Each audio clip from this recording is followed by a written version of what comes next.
Hi everyone, my name is Vivian Mabuni and I am coming to you from Southern California. My husband Darren and I have been on staff for 31 years, 28 of those years with the campus ministry of Cru, and these last several years we have served with Cru City. So this is the presentation for the Cru City Roadshow. We originally had planned to have this content shared in Austin, Texas this next week, and as you all know, everything is not how we thought it would be. So we decided to get creative and bring to you some videos over the next few days with some of the principles from the Roadshow, which actually comes from several years of very extensive research and interviews with all people from all walks of life. What we have found that is effective in reaching a city because cities are so complex. So we're going to kind of talk through a little bit of that and give you some little background.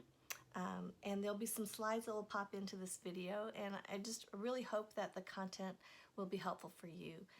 We are in a time unlike any other, and this opportunity as we are faced worldwide with this pandemic could very well be a time when God could unleash his spirit and bring about a tremendous revival. And so we are hoping to have this information be something that will be helpful for you as you're seeking to minister in your places and spaces for the glory of God, for the flourishing of the city, for the lives of the people you care about all around you. So my hope is that this will be helpful.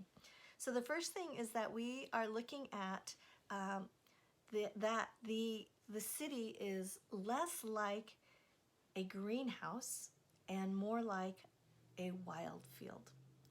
So the Ministry of Cru started in 1951 on the UCLA campus, and the campus was pretty closed in its environment. I experienced my greatest growth in my college years involved with Cru, and people continue to come to me and share that they came to Christ through the ministry of Cru. There are some great growth and great strength about being in an environment that is a greenhouse. If you think about a greenhouse, it has controlled temperature and watering and fertilizer. There's protection from the elements. It's very controllable in that way. What we have found as we have presented some of this material even to college campuses is that the college campus is also changing at a really rapid rate. And so there are principles that we'll be sharing today that resonate as well on the college campus, and that's what we've been finding. So the wild field, on the other hand, is really much more of our current reality. The wild field has some influences that are negative in that it's not controllable. The wild field can undergo some tremendous challenges like drought or wildfires. Those are just things that have happened in California the last few years. How much rain, just the forces of nature. And so the last 20 years in particular, the world is changing rapidly. We are no longer able to approach ministry with a greenhouse type of model. And so the greenhouse is not bad, but we are needing to kind of shift some of our perspective in terms of how to best reach the city, which is more of a wild field. So there are a few challenges. The soil of social systems is firmly established, but social systems will vary from city to city. So if you think about, just in your mind's eye, the different cities that we are coming to you from, Portland or LA or Chicago or Madison or Miami, all of these cities are all different, and the social systems are different and unique. So there's not a uniform way to go about reaching the city. Also, the roots of culture are diverse and intertwined and deep in cities. So this poses as another challenge and opportunity for us. We don't enter a city with a blank slate because there is a whole history of people that have walked through generations and decades. So there is a history to each city, and there are beautiful and painful realities of the generations. So we come into the city as learners. The winds of the world also influence understanding. We live in an era right now with vast and quick social changes in a 24/7 news cycle. So even just for me in this last week, I've been inundated and overwhelmed with just all the different reports and the Twitter feed that never ends. And there's just so much content coming at us all of the time. So this influences how we go about, because the people we minister to are constantly bombarded by all sorts of information. There are negative influences that charm and distract. Along with these elements, we need to remember that there is a very real enemy who seeks to kill, steal, and destroy. That is his whole objective. So we are in a real spiritual warfare. So as we shift from greenhouse mentality to the wild fields, there's a tension, because it's interesting in our greatest desires to see a change. We, just by being human, really like to be in control. I know I like to be in control, and greenhouses are more controllable than a wild field. So there's internal tension that takes place with this idea of control, and also security. How do we go about doing ministry when it's not as measurable, where we can't anticipate exactly what the outcome is going to look like? So it's interesting, though, greenhouses, plants, they tend to use more resources, which I find really fascinating.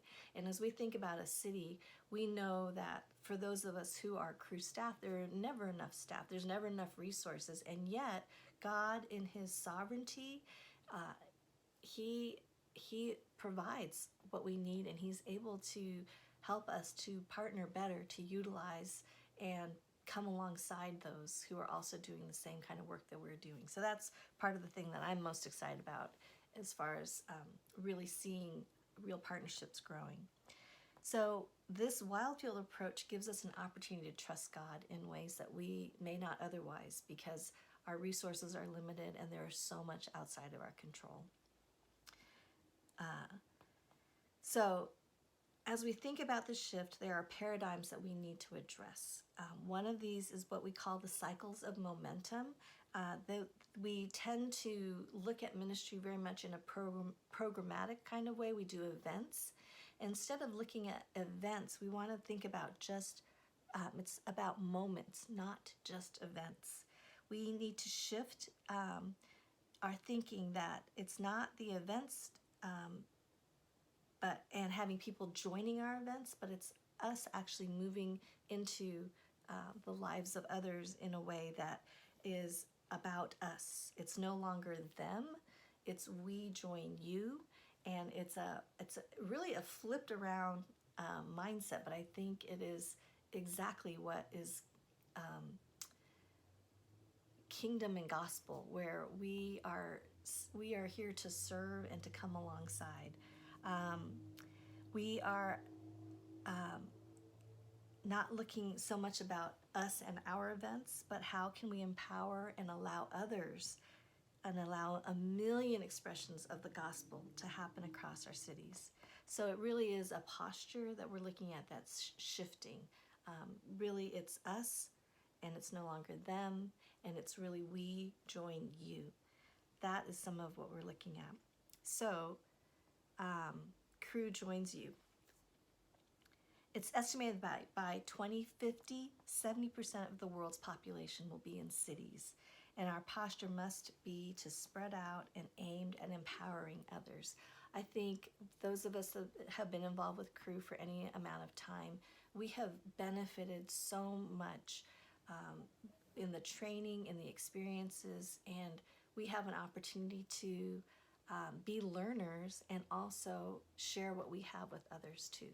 I think about right now with the COVID-19 situation we're in, the opportunity that we're in, And I think we're going to see in the next weeks and months some of the best that we can do as people made in the image of God. I also think that it can turn really sour and awful because of our tendency to want to self-protect and be self-absorbed. I think that we have an opportunity for the gospel unlike any other time in history, and I'm so excited that you are taking time to learn and grow with us. So there'll be other modules that we're going to be covering in the next few weeks, but I appreciate you taking some time and sharing this moment with us as well. So thank you, and I'm going to sign off for now from Southern California. Take care.